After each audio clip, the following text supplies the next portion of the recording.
You are listening to Directions from a Spiritual Tour Guide podcast. I am your host, Shanel Scott. I'm a psychic medium and energy healer who has been supporting those on a spiritual journey for over a decade. I'm your tour guide into the world of the unknown, showing you that the magic of the universe is at your fingertips. I believe spirituality is simple and fun, and this podcast will make it easily accessible, giving you the real talk on all things divine and spiritual, helping you to step into the flow, manifesting your dreams because we all deserve to be living our best life. Are you ready for an adventure?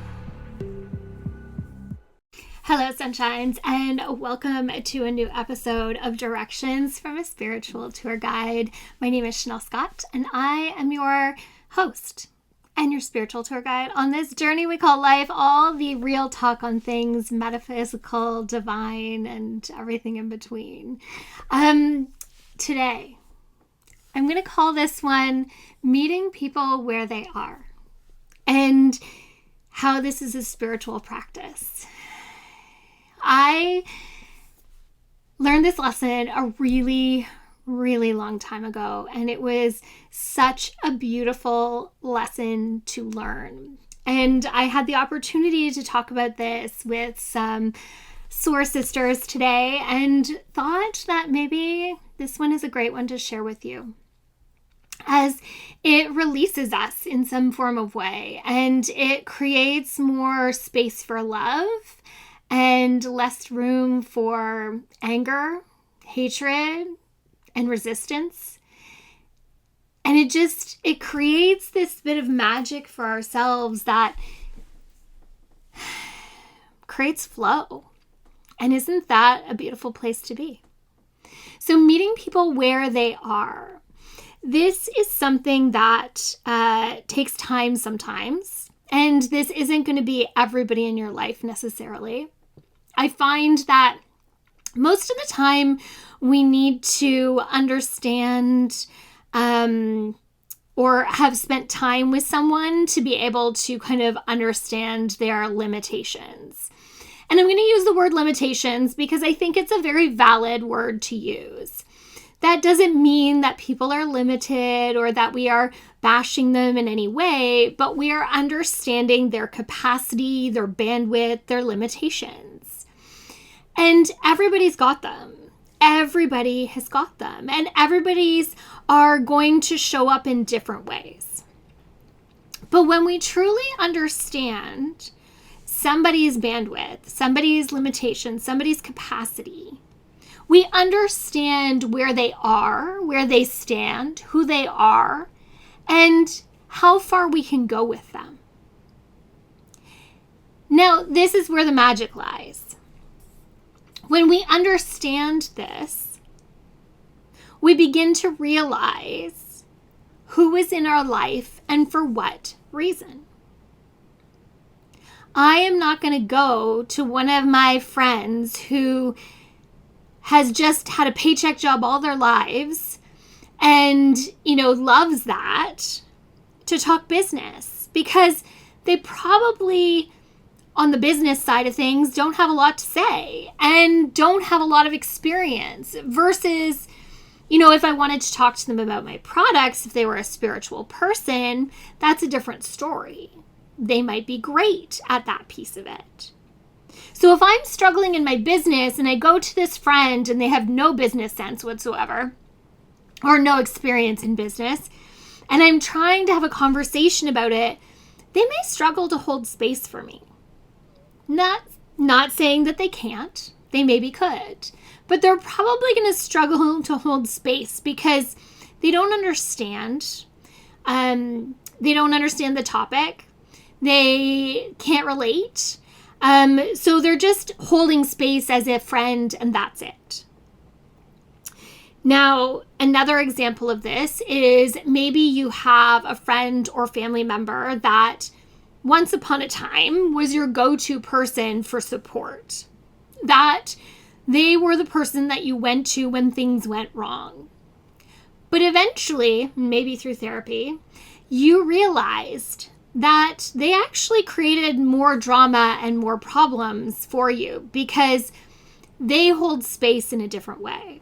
They have different belief systems and different mental capacities to be able to hold space for you in your moment of need. And when we are in a moment of need, when we are in the chaos, when we are in crisis, we don't always make good decisions, right?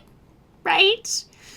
So it is important to understand these things in our day-to-day when we are feeling balanced, so that we can make good decisions when we are in a moment of crisis.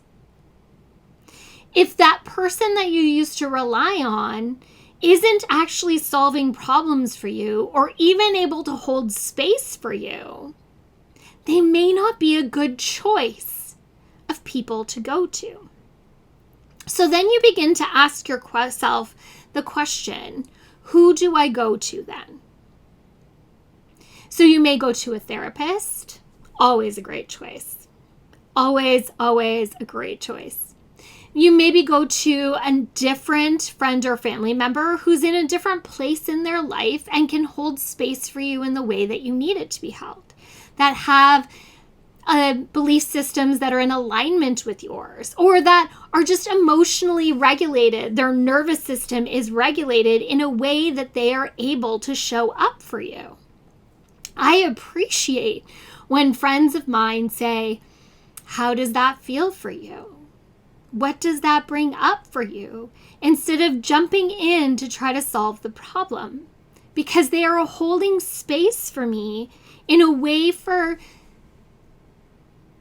my own choices and decisions to come forward. They are holding space for my crisis or my chaos so that I can self-regulate, so that I can calm my nervous system and be able to make better choices.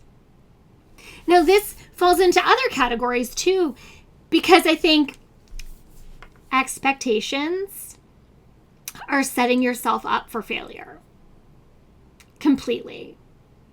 We really have to let go of expectations. But expectations are often based on our needs and wants and not necessarily around the bandwidth of the people that we are communicating with. If you are asking a child to go and do something, you understand that their bandwidth is much smaller. Their capacity to hold a bunch of things in a row are probably less there.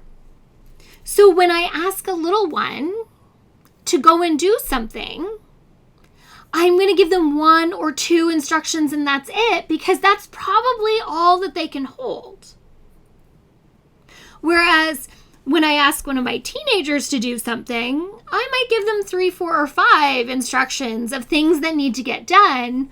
Of course, I'm there to remind them, but we might be able to do more things or hold more bandwidth because they're able to. But our expectation that a little one can be given 3 or 4 instructions and do them is probably a big expectation, and that is not meeting them where they are. And again, I really want to iterate that this is not about looking at people as having disabilities or not functioning. Like, we're not going, oh, poor you. That's not what we're doing here. We are saving our own sanity by acknowledging ourselves where they are.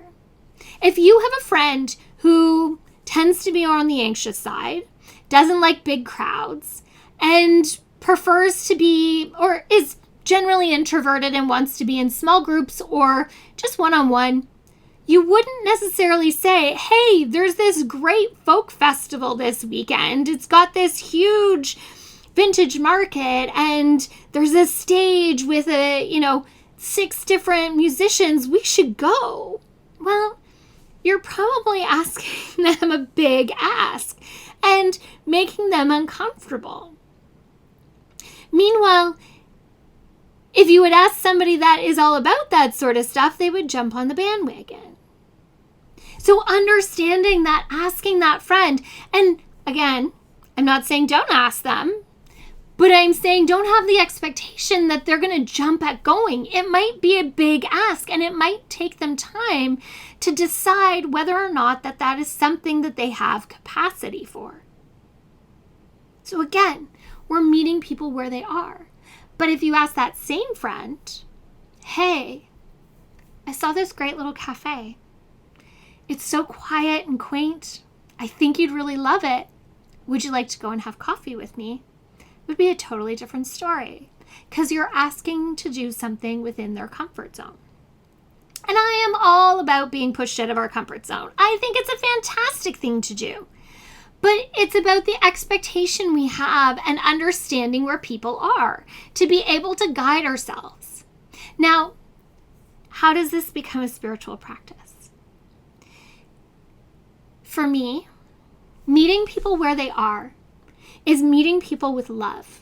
And love goes so far. Love is this incredible magic that just moves beyond realms. And it is just this huge capacity to be able to meet someone where they are is telling them how much you love them.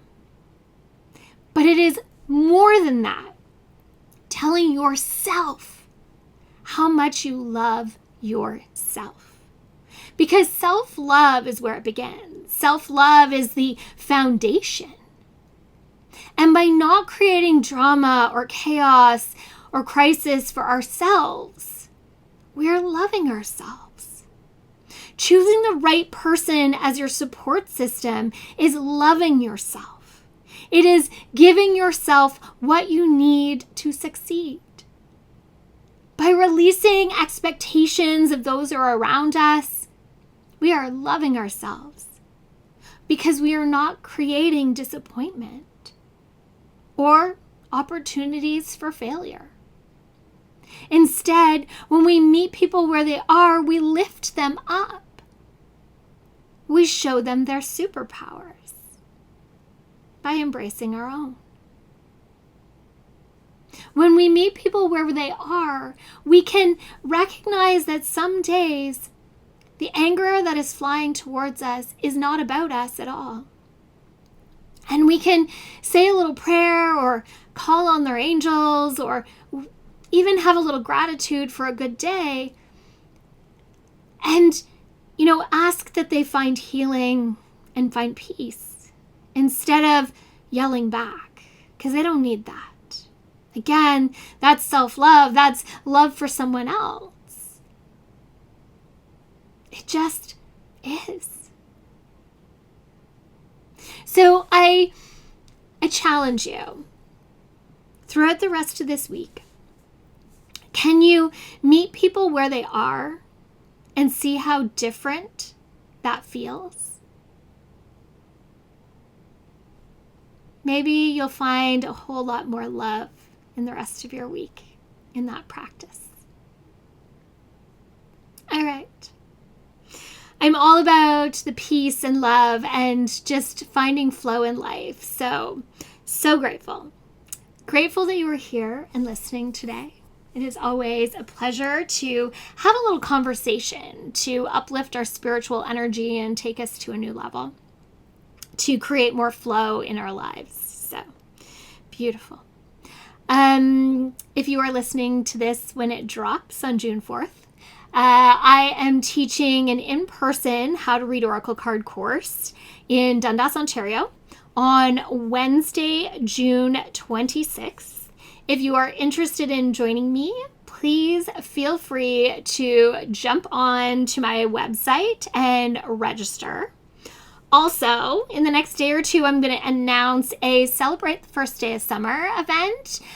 It'll be happening in person only as well in Dundas, Ontario, and just an opportunity to celebrate the solstice with some movement and tension and all sorts of beautiful things. So that'll be dropping soon. And of course, join the Yoga Nidra Club. It's where we take the rest seriously. Next Yoga Nidra is Friday, June 14th. at 7 p.m. Eastern Standard Time on Zoom. And for this month only, if you would like to check it out, send me a message and I will send you the link to join us for Yoga Nidra, a beautiful guided meditation to reset the nervous system and to do some deep healing in the subconscious mind. Okay, as I stumble over my own words, it's time to say goodbye. So from my heart and soul to yours, have an amazing rest of your week. Bye now.